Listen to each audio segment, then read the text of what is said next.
모세에게 이르되 당신이 우리에게 말씀하소서 우리가 들으리이다. 하나님이 우리에게 말씀하시지 말게 하소서 우리가 죽을까 하나이다.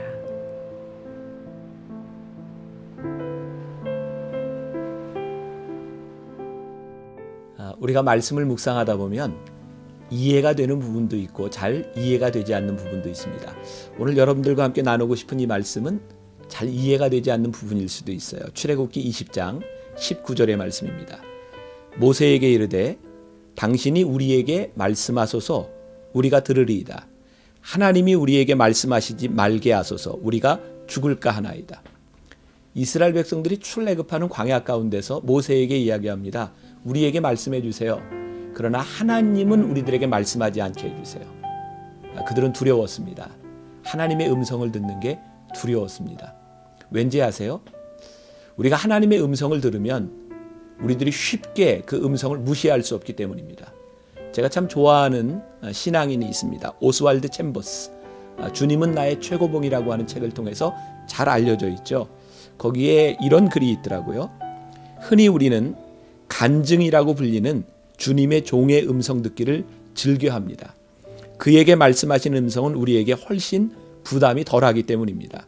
하지만 하나님께서 직접적으로 우리에게 말씀하시는 순간 우리는 양자택일을 해야 합니다. 중요한 말입니다. 순종하든지 불순종하든지. 하나님의 말씀은 우리들에게 부담을 줍니다.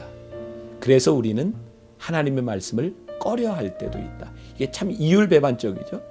우리가 하나님을 잘 믿기를 원하는데 하나님의 말씀을 직접 듣기는 우리들이 부담스럽다. 그런데 오늘 여러분들에게 제가 이런 도전을 드리고 싶습니다. 신앙은 부담스러운 것입니다. 십자가를 진다는 것은 어려운 일입니다.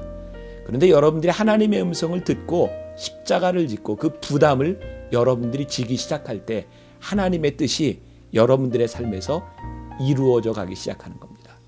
또 하나의 도전을 드릴까요? 여러분들은 여러분들의 신앙에서 주인공입니까? 아니면 주변인입니까? 많은 사람들이 예배하면서요 주변인에 머무릅니다. 그들은 이렇게 얘기하죠. 성경에 나오는 어떤 인물의 간증, 어떤 인물의 이야기. 그러나 하나님은 더 이상 누구의 하나님이 되기를 원치 않으시고 여러분들의 하나님이 되기를 원하십니다. 오늘 하루 주변인에서 주인공으로 옮겨가 보시지 않겠습니까?